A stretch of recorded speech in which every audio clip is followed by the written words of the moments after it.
रामचंद्र जी की लीला और भगवान कृष्ण की लीला में नाम मात्र अंतर है। यद्यपि इन दोनों में अंतर कोई नहीं है। जो लोग राम और कृष्ण में अंतर करते हैं उन्हें भगवान के स्वरूप के प्रति भेद मानने का दोष लगता है। भगवान के बहुत सारे रूप हैं, किसी भी रूप में आप भेद कर सकते हैं, लेकिन राम और कृष्ण में, जैसे भगवान कृष्ण और श्री जी राधा जी में कोई भेद नहीं है, वैसे ही राम जी में और भगवान कृष्ण में भी कोई भेद नहीं है। अंतर क्या है? भेद तो नहीं है, लेकिन थोड़ा सा अंतर है। क्या अंतर है? श्री रामचंद्र जी की माधुर्य लीला है और भगवान कृष्ण की ऐश्वर्य लीला है। माधुर्य लीला का मतलब जिसमें मधुरता है, प्रेम है, सहजता है, सरलता है, उसे माधुर्य लीला कहते हैं। राम जी सबके लिए सुलभ हैं। राम जी सभी सखाओं के साथ अयोध्या जी में सरयू जी के किनारे कंदुक क्रीड़ा करते हैं। राम जी सखाओं के साथ वन में जाते हैं। जनकपुर में पहुंचे तो रामचंद्र जी ने सभी जनकपुर के जो बालकगण थे उनसे मित्रता कर ली। तो रामचंद्र जी का जो चरित्र है वो मनुष्य मात्र के लिए बड़ा ही उपदेशात्मक है। राम जी ने जो लीलाएं की वो हर एक मनुष्य उसको कर सकता है, उसको निभा सकता है, उसको चरितार्थ कर सकता है। परंतु भगवान कृष्ण ने जो लीलाएं की हैं उसको सिर्फ सुना ही जा सकता है, किया नहीं जा सकता है। भगवान कृष्ण की लीला ऐश्वर्य से पूर्ण है, इसीलिए उनकी लीला ऐश्वर्य की लीला है। जन्म के 6वें दिन पूतना आ गई। इतनी जल्दी काम पे कौन लगता है भाई? मानते हैं कि भगवान का अवतार तो पृथ्वी के भार को हरण करने के लिए हुआ, लेकिन अब कोई कहे कि भगवान कृष्ण से ठाकुर जी आपने जन्म लिया है, हमारे लिए लिया है, देवताओं के लिए लिया है, तो आपसे निवेदन है कि अब आप काम पे लग जाइए, इस पृथ्वी का भार उतारने लगिए। अब ठाकुर जी को 6 दिन की अवस्था में ही पूतना के उद्धार से लगा दिया। और भगवान कृष्ण का चरित्र सिर्फ ऐश्वर्य से पूर्ण नहीं है, उनका जो चरित्र है महाराज, ऐसे चरित्र को चरितार्थ करने में भगवान को अनेकानेक अवतारों में भी सोचना पड़ेगा। जन्म से लेकर के गोलोक जाने तक की जितना भी ठाकुर जी ने इस पृथ्वी पर समय दिया है वो सारा समय सिर्फ भगवान धर्म अधर्म के प्रति ही लड़ते रह गए, धर्म के लिए लड़ते रह गए। तो उनका चरित्र ऐश्वर्य वाला है जिसे सिर्फ सुना जा सकता है और सुनकर के उनके उपदेशों को मान करके जीवन में उतार करके मोक्ष को प्राप्त किया जा सकता है। ये उनकी लीला है। परंतु राम जी की लीला कहीं ज्यादा सरल है।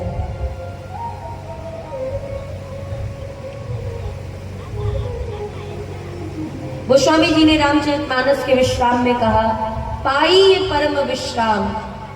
भगवान की कथा को सुनने वाला, राम जी की कथा को सुनने वाला परम विश्राम प्राप्त करता है।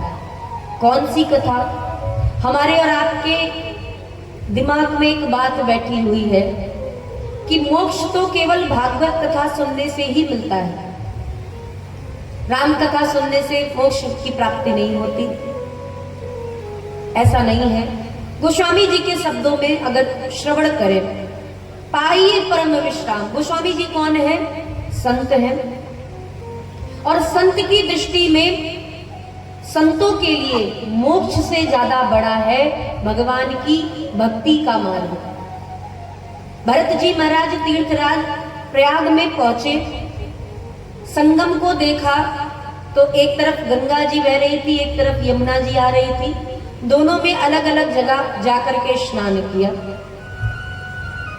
संगम में स्नान नहीं किया, सियाराम यमुना जी में स्नान नहीं किया, गंगा जी में स्नान किया। तो किसी ने पूछा कि आप यमुना जी में स्नान क्यों नहीं कर रहे? तो भरत जी ने कहा यमुना जी का जो रंग है वो श्याम रंग है, और यमुना जी के रंग को देख करके मुझे मेरे प्रभु याद आ जाते हैं। तो स्नान करने के बाद भरत जी ने संगम तीर्थराज प्रयाग से, संगम में त्रिवेणी संगम से एक ही वरदान मांगा। क्या कहते हैं महाराज, अर्थ न धर्म न काम रुचि, गति न चाहो निर्वाण, जन्म जन्म रति राम पद, यह वरदान न आन। महाराज मुझे ज्यादा कुछ नहीं चाहिए। सुना है कि तीर्थराज प्रयाग में स्नान करने से मुक्ति मिल जाती है, लेकिन मुझे चाहिए ही नहीं। तो क्या चाहिए? बोले जन्म जन्म रति राम पद, जन्म जन्मों के लिए मुझे भगवान के चरणों में प्रेम चाहिए, रति चाहिए। रति का अर्थ बड़ा विचित्र है महाराज। रति को समझिए, रति शब्द सिर्फ और सिर्फ काम वासना के लिए प्रयोग किया जाता है। कामी ही नारी प्यार जिमी, लोभी है प्रिय जिमी दाम। जैसे कामी को स्त्री से प्रेम होता है, जैसे लोभी को दाम से प्रेम होता है। तिमि रघुनाथ निरंतर प्रिय लागो मोहि राम। ऐसे ही जैसे एक कामी को स्त्री से प्रेम है, जैसे एक लोभी को दाम से प्रेम है। हे ठाकुर जी, आपसे निवेदन है, आप भी मुझे उसी प्रकार से प्रिय लगिए। गोस्वामी जी ने, अच्छा गोस्वामी जी कवि हैं, कवियों के लिए तो कहा गया है जहां न जाए रवि वहां जाए कवि। इनके लिए तो उदाहरण ढूंढना बहुत आसान है महाराज। जैसे समुद्र में खोई हुई सीप को ढूंढना कठिन है, लेकिन कवियों के लिए उससे भी ज्यादा सरल है उपमा ढूंढना। ये किसी से भी उपमा दे देते हैं। तो गोस्वामी जी के पास क्या और कोई उपमा देने के लिए उपमेय नहीं था, उपमा नहीं थी? कामी ही नारी प्यारी जिमी, लोभी ही प्रिय जिमी दाम। जैसे कामी को स्त्री हमेशा प्रिय होती है, तो गोस्वामी जी से किसी ने पूछा कि भगवान से प्रेम करने के लिए एक कामी से स्त्री के प्रेम की तुलना दे दी। एक तरफ राम जी का प्रेम और दूसरी तरफ एक कामी का स्त्री से प्रेम। कैसी बात कर रहे हैं महाराज आप? गोस्वामी जी ने कहा भैया, भगवान को प्रेम करने वाला एक बार डगमगा सकता है, लेकिन जो कामी होता है वो स्त्री को, जिस स्त्री को प्रेम करता है उसके लिए संसार से लड़ भी जाता है, संसार के उस स्त्री के लिए, उस प्रेमिका के लिए अपने शरीर का त्याग भी कर देता है, अपनी खुद भी मर जाता है और दूसरे को भी मार देता है। इतना प्रेम कौन करेगा? कोई कहे, कोई संत कहे कि भगवान को प्राप्त करना है तो ऐसा करो कि अपने प्राणों का त्याग कर दो, तो वो तर्क करेगा। क्या तर्क करेगा? कि महाराज प्राण त्यागने से भगवान मिलते तो हर मुर्दे को भगवान मिल जाते, यही तो तर्क करेगा। लेकिन एक पुरुष अगर किसी स्त्री के काम वासना में वशीभूत हो चुका है और स्त्री ने कह दिया कि जाओ मेरे लिए ये कार्य करके लाओ, वो बिना सोचे समझे चला जाएगा महाराज। और प्रेमी तो प्रेमिका के प्रेम में चांद तारे तोड़ने की बात भी कह देता है। वो मरने के लिए भी स्त्री कह दे कि तुम मुझसे कितना प्रेम करते हो, एक कामी पुरुष से अगर स्त्री कह दे कि तुम मुझसे कितना प्रेम करते हो, अपना हाथ काट के दिखाओ, तो वो तुरंत हाथ काटने के लिए। लेकिन कोई पुरुष भगवान की भक्ति में ऐसा करने के लिए तैयार नहीं होगा। इसीलिए गोस्वामी जी कहते हैं कामी ही नारी प्यारी जिमी। जैसे एक कामी को स्त्री प्रिय होती है, उतना ही प्रेम मेरे मन में आपके लिए हो। भरत जी कहते हैं मुझे और एक बहुत समानता है, भगवान से प्रेम करने वाला संसार से मुक्त हो जाता है, लेकिन नारी से प्रेम करने वाला 84 लाख योनियों में भटकता है, अर्थात आवागमन के इस चक्कर में फंस जाता है। गोस्वामी जी कहते हैं मैं अगर भक्त की तरह आपसे प्रेम करूंगा तो मैं इस संसार से मुक्त हो जाऊंगा, लेकिन अगर मैं एक कामी पुरुष की तरह आपको अपना प्रेमी मान करके प्रेम करूंगा तो मेरा बार बार जन्म होता रहेगा। और मुझे चाहिए क्या? जन्म जन्म रति राम कर, यही तो चाहिए मुझे। इसलिए मुझे ज्यादा कुछ मत दीजिए, मुझे वो प्रेम दीजिए जो एक कामी पुरुष एक स्त्री से करता है, क्योंकि वो संसार में बार बार आता जाता रहता है। ऐसे ही मुझे मोक्ष लेकर के क्या करेंगे महाराज? एक दिन 56 भोग खाने से पेट भरने वाला नहीं है, इसलिए प्रयास ऐसा करो कि नित्य प्रति दाल चावल मिलता रहे। ऐसे ही एक बार मोक्ष पा लेने का कोई अर्थ नहीं है। भक्त तो चाहते हैं कि जन्म जन्म में मेरा प्रेम आपसे बना रहे, मुझे मोक्ष नहीं चाहिए। इसीलिए भरत जी ने कहा जन्म जन्म रति राम पद, मुझे जन्म जन्मों के लिए भगवान की भक्ति चाहिए। और गोस्वामी जी का भी वही प्रेम है महाराज। गोस्वामी जी भी बस यही कहना चाहते हैं कि मुझे भी बार बार आपके चरणों में आकर के, आपके इस धराधाम पर आकर के, मनुष्य शरीर में आकर के भगवान आपका भजन करना है। मेरे लिए तो यही परम विश्राम है। परम विश्राम का मतलब ये नहीं कि शरीर को छोड़ करके चले गए, बोले भैया शरीर में बड़ा कष्ट था, अच्छा हुआ मर गया वो व्यक्ति। क्यों? कम से कम दर्द से, रोग से मुक्ति मिल गई। यही लोग कहते हैं जब कोई व्यक्ति बहुत ज्यादा रोग से ग्रसित हो जाता है तो लोग ये कह देते हैं।